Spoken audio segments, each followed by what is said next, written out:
Goldy's Closet episode 250.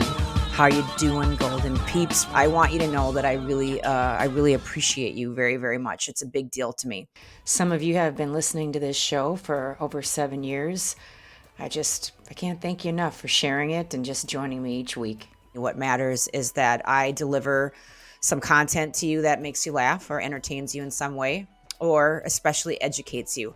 And I really do try to find guests that bring you thoughts that maybe you're not thinking about. One thing that we just don't hear about every day, we don't really focus on, is oral health, gum health, your teeth. Up until this podcast, I thought that oral health was only something for aesthetics. I didn't realize that it creeps into your overall health and wellness. And we're going to dig into that. Actually, there's a part 2 to this. So you need to watch both of them. This first podcast, we've got just a beautiful, beautiful guest. I found him on Instagram and he's on TikTok. He's got a YouTube channel. It's Dr. Madison. And he is the owner, the originator of the Beverly Hills Periodontal Institute, which is a really big deal. You know, I'm from Beverly Hills, lived out there a long time. He's going to really break things down for you today. He's so gracious donating his time today for you so that you know red flags out there on certain products. There's things that we've been using, that we've been taught to use our entire life that are actually no good for us. Do you know that? Do you know what toothpastes are good? Do you know what toothbrushes are good? Do you know that it's not even necessarily, well, I watched the podcast to find out the dangers and the things that you might be doing wrong. He's going to tell you what's right. There's a ticker at the bottom of the podcast. Check it out. And I want you to follow. I want you to follow this guy. I want you to check him out. He's really got great content. It's adding value to my life. I want it to add value to yours too. So without further ado, we welcome our guest, Goldy's Closet, Dr. Madison. Yay! We want to welcome our guest, Dr. Madison. This is an absolute pleasure to have you on. Thank you for your time. Thank you so much. I'm so happy to be here. You know, you're on time. This guy's punctual, bros and babes. I love dealing with the professionals. Not that I don't love sports entertainment people or rock and rollers or all that. I love everybody. But when I'm dealing with a professional like Dr. Madison, I always know that when they say they're going to do something, they're gonna show up. And I honestly wish there was more of that in the world. I think we would have a different world. So I will tell everybody I saw Dr. Madison on Instagram and I fell in love with this guy because he is raw and real and in your face, and he's delivering content out there for free that can really benefit your lives. Like, what made you as a doctor start to just do these cool videos? And you do have your YouTube channel too, I saw. What made you start to do this? You know, I think as doctors, we're all educators and and this is what we do. We want to be educating our patients on a daily basis. And what better medium than the social media that we have now? It's so powerful because one message can, educate millions of people. And some of these videos that I've done have reached, 13, 14, 30 million people. So, just the potential is just too great to sit on our hands and not use it to the best benefit of the people out there. You're great when you just look at things, and you have to go, everybody look at the ticker at the bottom. Go follow Dr. Madison on his Instagram. It's awesome. These are short, bite-sized, short attention span theater, as I call it, videos. And he's walking into different stores, much like some of the other influencers out there are doing, which I really appreciate.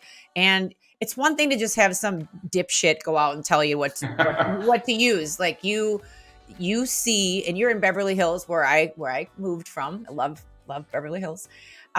You see the best of the best. You see the worst of the worst. You see people who have not been preventative and kind of have left things till the last minute. And then they're just like, all hell is breaking loose in their mouth, and they come see you.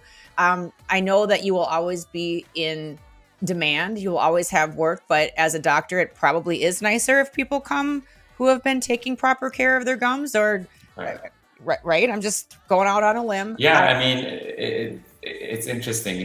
When I post videos, most people, I would say 95% are very appreciative, but there's that 5% that says, oh, this guy's just looking for more business, or why would they want our best interest? They make money off of people that have cavities or gum disease, which I guess in some, there is some truth to that. But honestly, I can tell you most dentists are advocates for their patients, and most of us don't want to be treating these complicated things. We're here to do that if need be, but we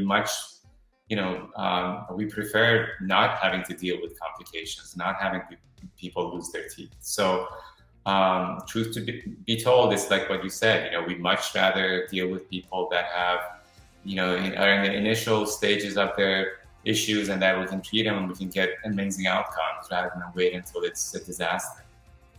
We're going to hit 3 topics today, as we discussed on our text earlier, but just you answered that. Even you already knew what I was trying to say without me saying that. So I appreciate that. But, one of the things that we're going to talk about later, I just want to touch on right now, is dental implants. And Yes. even somebody that takes pristine care of their mouth and their gums still could be and is a candidate for, implants. So we want to get in a little bit into all of the different things that you do. But one of the reasons, everybody, I really was looking forward to interviewing Dr. Madison is we're going to turn this into one of the articles for the Los Angeles Tribune. The Tribune, they allow me to cover everything, but why not cover somebody that is right in the community and remind people to go see you when they need to see you. So before we get into all that, you're a brilliant guy, you're a gorgeous guy. Like, how did you get your start? Thank you. You're welcome. Did you grow up and just say, I want to do this? Or was there something you did before this? I think, yeah, I just had I was lucky. I guess I just had a lot of aptitude for science and math and things like that. I was always a very good student, but more than that, I was always a very curious human being. I just had this thirst for learning. So I knew kind of from a young age, I think from 10 or 11, that I wanted to be in the healthcare field. And I started college when I was 16, actually. And decided to go to dental school. And I started dental school at UCLA. And right away found my passion, because dentistry combines medicine and also some artistic, because you're doing a lot of handwork.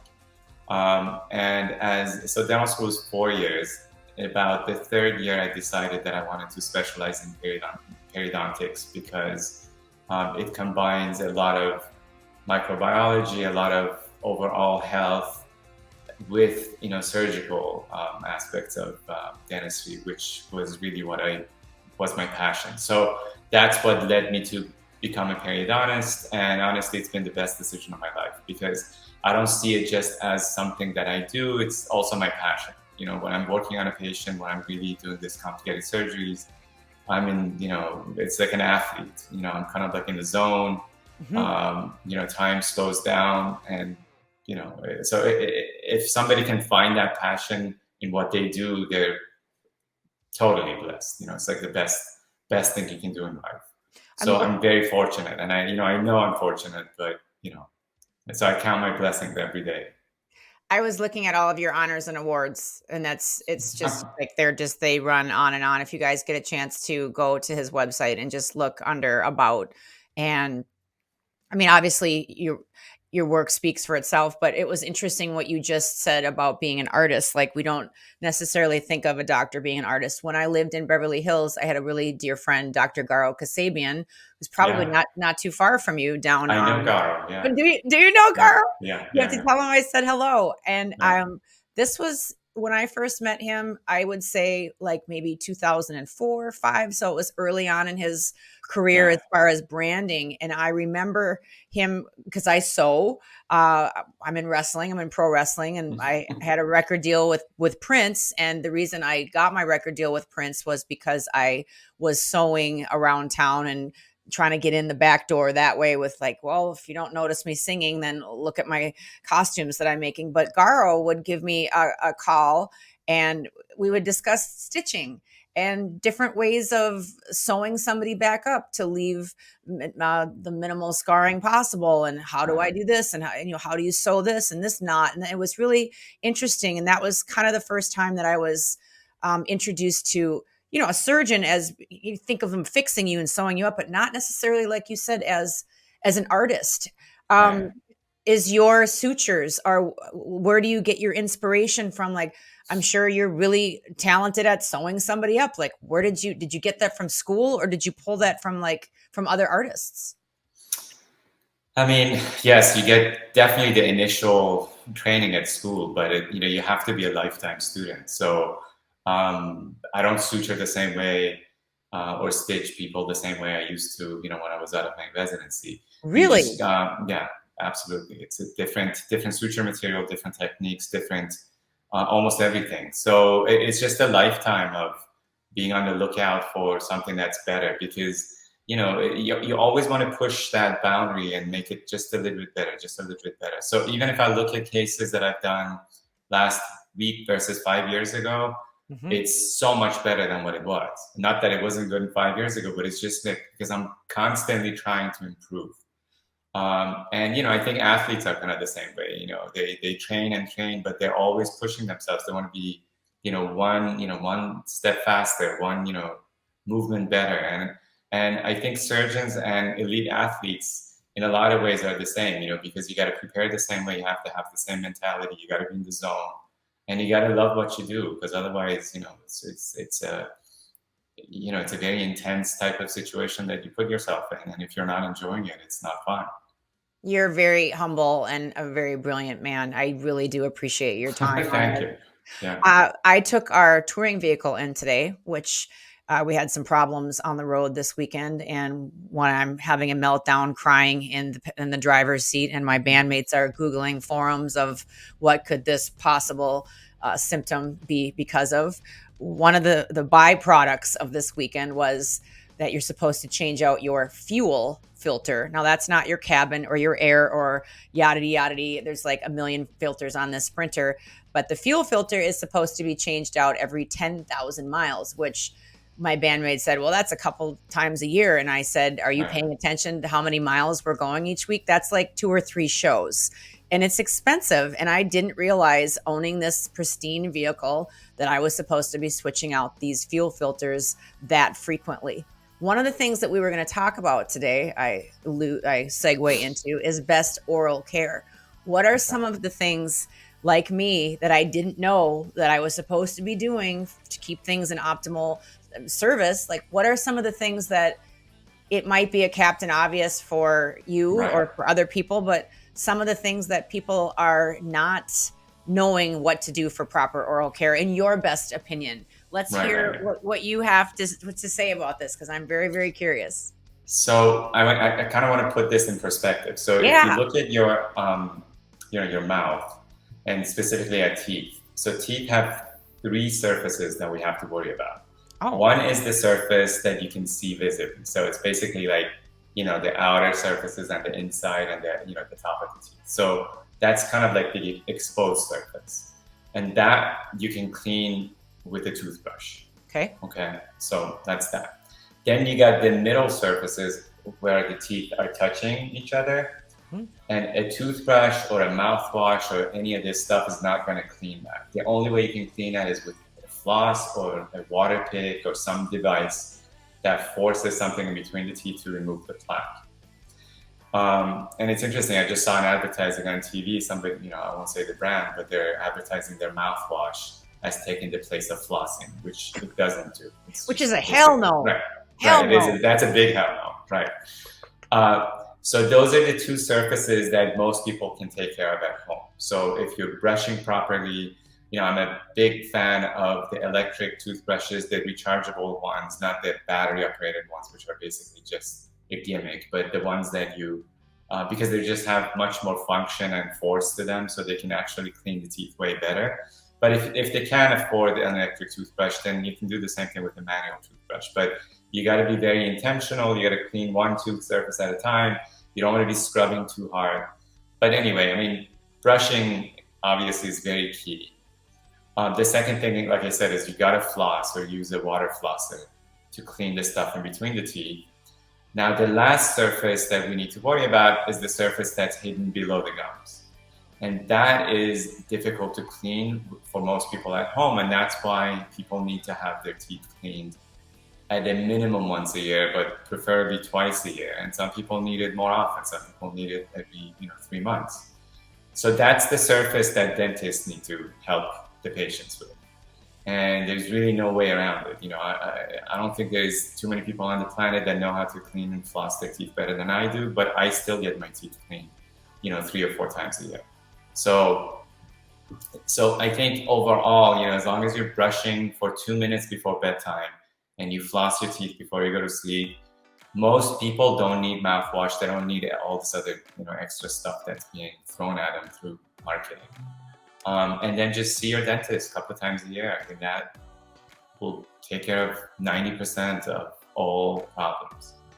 What about the last time I visited? And I'm trying so many different dentists because I just get pissed off every time I go. Because when I grew up in the era that I grew up, which I'm not that old, but I'm not 20 anymore, you went and did everything that you just said and you left. And now you get like this tap on the shoulder with this just sleazy car salesman, used vibe, gimmick person pulling you into the other room, or they come in and they close the door and they do the sit down. Like when you complain at a restaurant, you just want a discount on your meal or something to be removed off the bill. But instead you get the manager that comes over and they do the squat down, or they come sit next to you to be on your level. And you know what's coming. I'm like, oh, I don't want all this. I just take it off the bill. Just take it off the bill. And now we hear that. I'm just like, oh. Now at the dentist, every time you go, you get this whole rigmarole where they're going to read you the riot act and they're going to tell you all this stuff that's wrong in your mouth, and you're going to need this, and they're going to suggestive sell this and this. And it's like, it's causing me anxiety to go to the dentist. But the reason I bring up the story is a lot of the places that I'm going to, they're telling me you need to buy this really expensive wash that you use to prevent plaque underneath, and only this expensive wash will work. And then finally, one dentist said there is one that's out there that if you swish with will help prevent receding gums. Is this BS, or is this even, there's anything to it? Or okay, so mouthwash, depending on the type of mouthwash, has its benefits. So there's, let's say if somebody's prone to getting cavities, so using a mouthwash that has fluoride in it nightly is beneficial for that person. But not everybody is prone to cavities. Some people get cavities more than others. Mm-hmm. So there's those types of mouthwashes that prevent cavities. There's mouthwashes that supposedly are good for gum disease. But gum disease can be broken down into two types of disease. One is gingivitis, which is just basically when your gums are a little bit inflamed, and that's reversible. And it's mostly reversible with brushing, flossing, and getting your teeth. If somebody just is not a good brusher and they're not going to brush, then maybe the mouthwash is going to help them a little bit, but it just doesn't take the place of all that other things. So in a nutshell, a mouthwash is not going to treat your gum disease. So if somebody's telling you that, they're not being upfront and honest, or maybe they're not educated enough. This is one of the things we run into is a lot of doctors and dentists practice what they learned in dental school, and they never continue with continuing education. So they, they're still their information is kind of outdated. What about the irrigation that they always are talking about? Yeah. So again, irrigation can be helpful with patients that have what we call deeper pockets, or if they have, localized areas of inflammation. But it depends what type of medicine they're using, how often they're using it. So there's a lot of factors. So not everybody needs it. Again, it's, healthcare should be individualized. Everybody's different. So you got to really have, you have to know who you're dealing with. Yeah. If your gums are at a 3 though, like a 3 or a 4, is that really call for massive alert, or is that about normal? No, but 2s and 3s are normal. It's that's one of the parameters we look at. It's not the only thing, but generally 2s and 3s are normal. So they don't need intense deep cleanings. Generally, they don't need irrigation. They don't need antibiotics under the gums. Generally. Well, that's why a lot of people are getting a hell no from me, and I keep looking for a new dentist. Oh God, I hate it when they're trying to upsell on the crazy stuff. We Yeah. wanted to talk to people today about, oh, wait, before I get into that, one of your videos where you were talking about mouthwash having like a ton of Right. alcohol in it. You're saying Right. like that's Right. bad. Yes. So, a lot of people are talking about the gut microbiome and how it affects overall health. And the more we understand about it, the more we realize how important a healthy gut microbiome is. And the mouth is basically the beginning of the gut, and it has around 10 billion bacteria that live in there. And most of these bacteria are what we call symbiotic bacteria, which is they're beneficial to our health. So if you use something like an alcohol mouthwash, you're basically nuking everything in your mouth. The good Really? bacteria, and yeah, you're just like destroying them. So you're not only are getting rid of the bad guys, but you're also getting rid of mostly the good guys. And that gives the bad guys the opportunity to kind of come in and occupy the oral cavity. So if you're using alcohol containing mouthwash once in a while because you feel like you want to just have, disinfect your mouth for whatever reason, we won't get into that. That's totally fine. um, I like that you got that. But Yeah, I'm not as dumb as I look. yeah, right. So, but if you're doing this on a daily basis, it's not good. It's not good for your health. I was just doing a simple math. Like Listerine recommends that you rinse twice a day for 30 seconds each time. That's 1 minute a day. That's 365 minutes per year, which is equivalent to 6 hours of mouthwashing. So can you imagine, having alcohol exposure in your mouth for 6 hours a year and over your lifetime, what that can do? It's just a terrible idea, but it's kind of like part of Americana, it's just something that we do. And it's complete nonsense. It's completely marketing driven and has no health benefits whatsoever. And if anything, it's probably having adverse effects. There's studies that show that people that use alcohol containing mouthwash twice a day have much higher incidence of high blood pressure.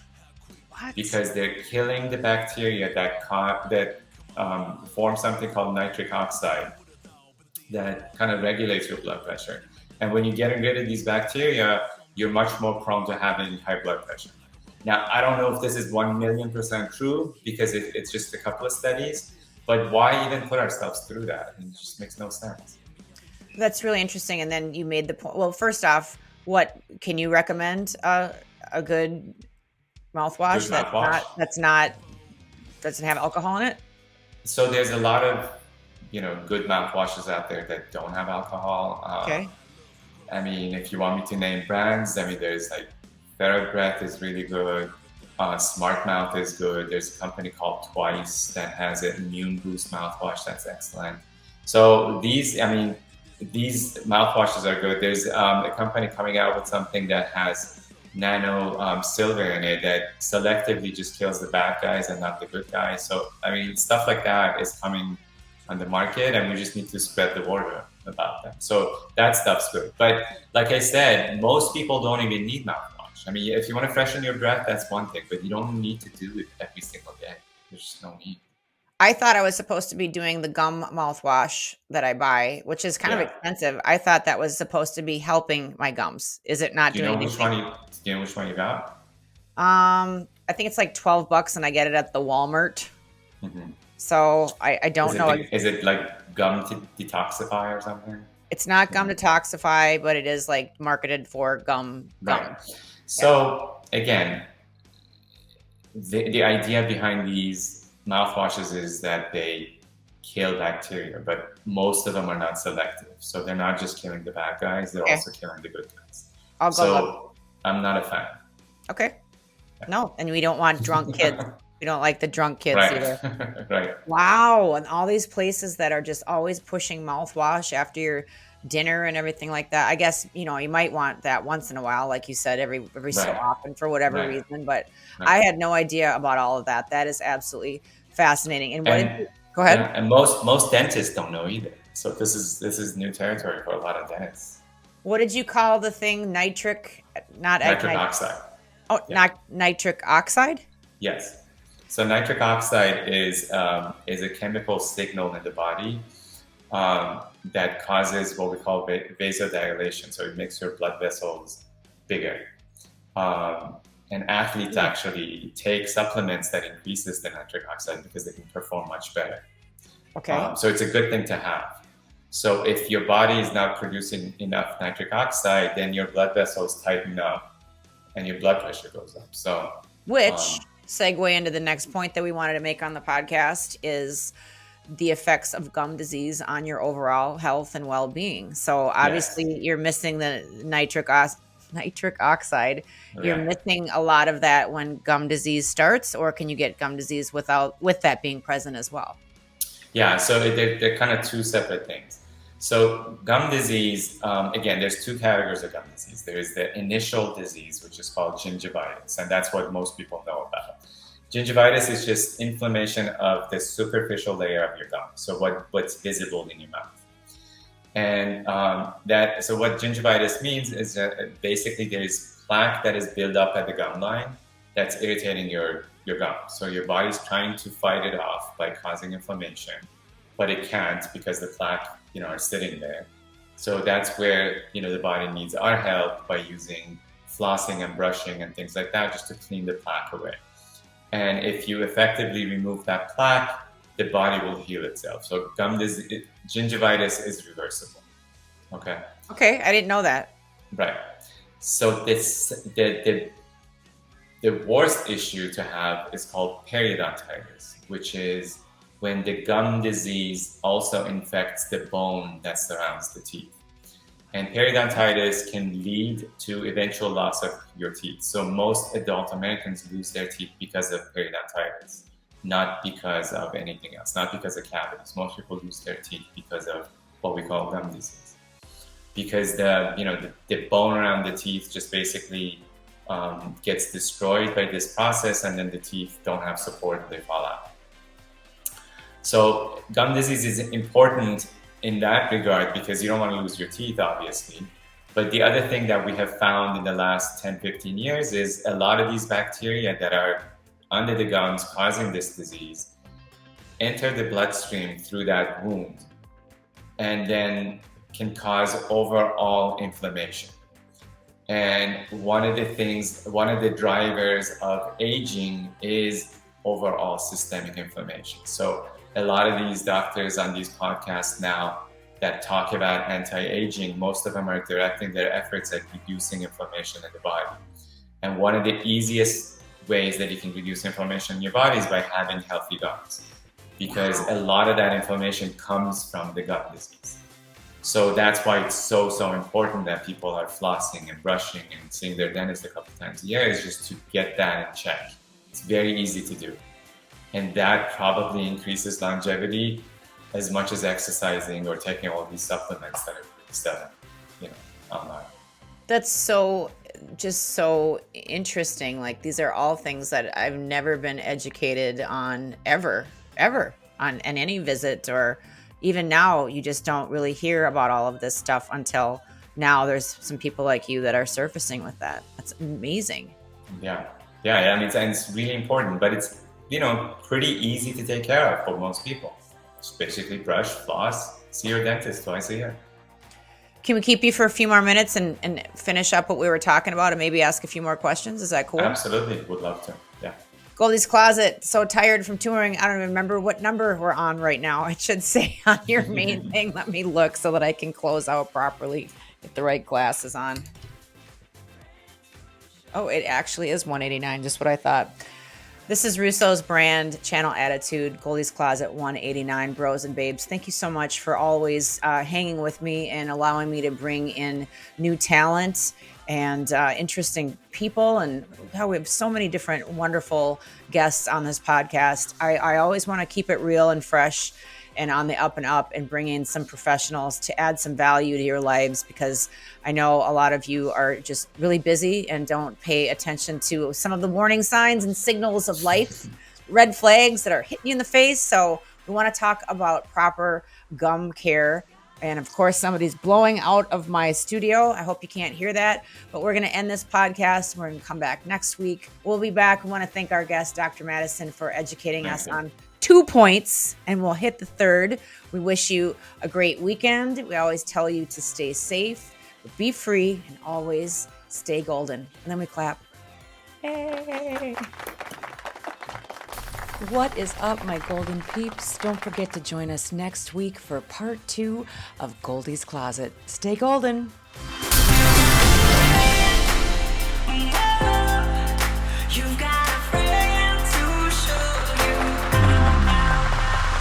What's up, everyone? It's Goldie, Impact Wrestling, TLC's Cheapskates. Ted Nugent's running wild from him somewhere in the woods. And maybe you've seen our band, Goldy Locks band. We're out there, we're on tour, but now we're connecting on Cameo. So I want to tell you that I'm here to be your humble servant, and that's whatever you need said for you, for a friend, a shout out, a golden shout out, you name it, here and on it. Now, just reminding you, keep it classy, keep it cool, and keep it above the belt. But I want to offer you something a little bit different. Just remember, if I'm not on the road and I've got access to these next beauties, we can always have